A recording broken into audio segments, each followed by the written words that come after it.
What is it with this country and the US holding hands and going to war and then abandoning the scene afterwards? Iraq, Libya, now Afghanistan. We go over there, make a mess, then walk away from those who supported and aided us. Why do we never finish what we start? Why do we start something we can't finish? And why is peace, which is what we're allegedly fighting for, never achieved? Once upon a time, and by that I'm going back to the early 80s, the West was actually funding various dissident groups in Afghanistan, the likes of Osama bin Laden, in fact, the so-called Afghan Mujahideen, because they were at war with the Soviet Union, and that suited us because Russia bad, America and its allies good. We armed these people, we trained these people, and now, as always seems to be the case, we're walking away from a mess of our own making. Margaret Thatcher promised these people that the hearts of the West were with them, when really these people were just a temporary convenience for the West. It was a proxy war to the ongoing Cold War, and it resulted in as many as 2 million Afghans losing their lives and countless more displaced, becoming refugees. For 9 years, it rumbled on, ending only when the Soviets decided to withdraw, unable to cope primarily with the difficult terrain more suited to Afghan guerrilla tactics, rather than their own style of warfare. But they left the country in such a state, it collapsed into civil war amongst various factions of that same Mujahideen, a mix of disparate warlords, essentially, fighting over bits of the country until they themselves were driven out by the Taliban. Hardline religious zealots who had emerged from Pakistan, promising to drive out the factions and taking over roughly 3/4 of Afghanistan by 1996, and holding it until 2001, when the West went to war there and drove them out. Well, hang on a minute, Damo, you might be thinking. These warlords, the Mujahideen, they had been funded, armed and trained by the West, and they've been driven out. How is the Taliban invading from Pakistan and taking over the West's fault? We were long gone by then. Well, the Taliban are themselves a mess of the West's making. They were founded in 1994, essentially a student movement in Pakistan, appalled at the lack of Islamic teachings in neighboring Afghanistan after that country fell apart once the Soviets had withdrawn. They pledged to establish a purely Islamic state, and as we saw subsequently, they installed a harsh regime with hardline Sharia law at its center. Crucially, a great many of these individuals also came from the very Mujahideen fighters trained, armed and funded by the West to fight the Soviets years earlier. So it was a kind of Mujahideen civil war in a sense. I'll go back to that point as well about the Taliban beginning as a student movement. The word Taliban literally means student. Students need educational materials in order to learn, and what they were being taught was being supplied by the US. Despite eventual revisions to texts, these Taliban students, but also students in war-torn Afghanistan as well, received learning materials that would shape their thinking. Images of soldiers, of war, of weaponry, of jihad, of violence combined with Islamic teachings, and a hatred of foreigners. Kids were literally being taught to count by counting tanks or missiles in a book, for goodness sake.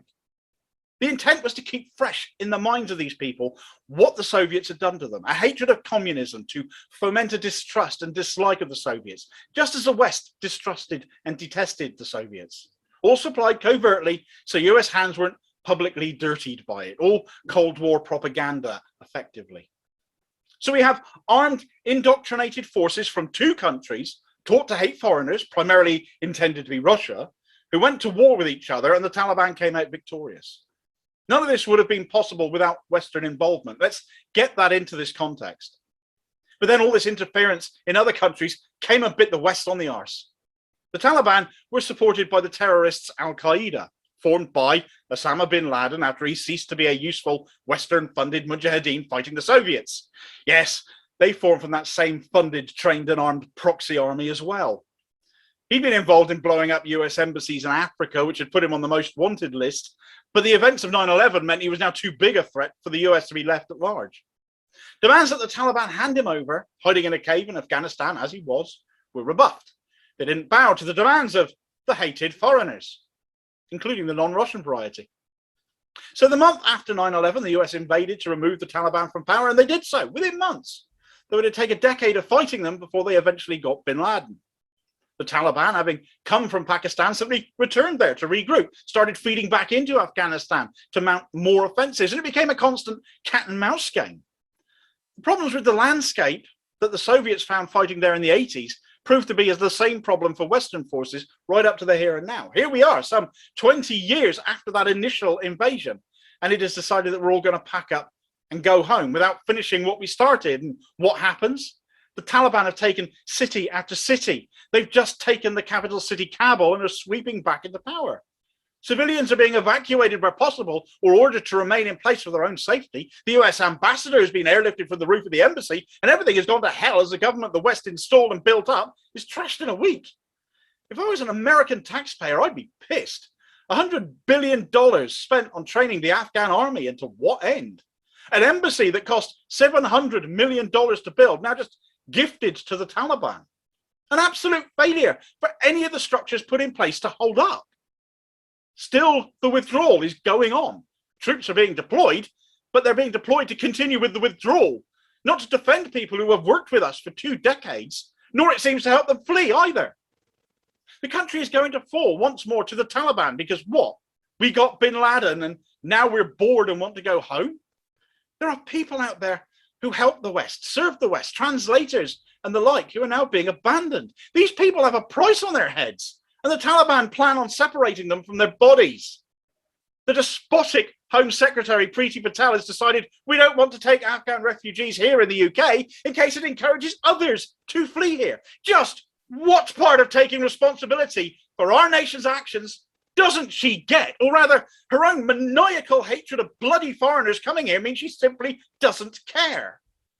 These people literally face execution at the hands of the Taliban. They've been warned in advance they face beheading for helping us, and we're just going to walk away again, leaving a mess behind, just as we always damn well do.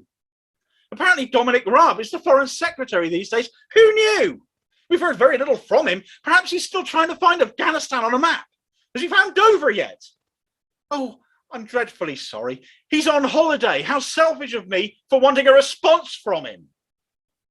After the Gulf War, we abandoned Palestinians and the Badoon booted out of Kuwait. After Libya, we left the country to fall apart to the point it's now a place of slave markets and civil war. After the Iraq War, we left a political vacuum filled by the rise of ISIS. Every time we go to war somewhere, we don't see it through. We go out there under the auspices of achieving peace, yet that is the one thing that never happens. Our Western leaders get what they want, then lose interest. They become bored by Afghanistan. They never really won, but they started a fight they can't be bothered to finish, instead allowing the oppressive Taliban, a monster of the West's own making, to just take it all back again. And the people out there are doomed to suffer as a result. Some of the most sickening responses I've seen are the blatant political attacks on Joe Biden for pulling troops out. And whilst there's certainly cause to be angry over this, the orange idiot before him wanted to pull out back in May. There's no political high ground for Republicans or Democrats here. But for God's sake, blame Bush too. There's none for us here in the UK either. Refugees need not apply. Weasel soundbites from Boris Johnson about not wanting Afghanistan to become a breeding ground for terror as we wash our hands of the situation too are just pathetic. Jeremy Corbyn, of course, warned us against getting involved in Afghanistan to start with. But hey, it was never in Tony Blair's playbook to not go running when George Bush clicked his chubby fingers and then they made him a peace envoy to the Middle East. How much more twisted can you get? Soldiers from any country who served must be looking at this. Families of those who have died out there, and they must surely be wondering, what was the point? What did we fight for? What did our loved ones die for if this is the end result? So when would have been the right time to leave? We can't stay forever after all. It's a perfectly reasonable response to all that I've said so far. I'd suggest after 20 years, you'd think we'd have done enough so that Afghanistan could stand against the likes of the Taliban on its own. Be secure in its own defense capability, have allies in the area to aid it, a strong economy to support it. A huge amount of time and money has been spent, trillions of dollars, but what is there to show for it? Perhaps 20 years in a region so battle-scarred in recent history isn't enough. But surely it is not unreasonable to suggest if you go to another country and you make war there and cause disruption there, you have a moral and ethical responsibility to stay until the situation is settled, don't you? You should see it through, shouldn't you? Walking away just to let the Taliban take back over should be utterly unthinkable. Now, I could have gone back further in history if I'd wanted to. Western interference in the Middle East has been a piss take and a grand litany of failure, leaving only death and suffering behind for a great deal longer than I've covered here.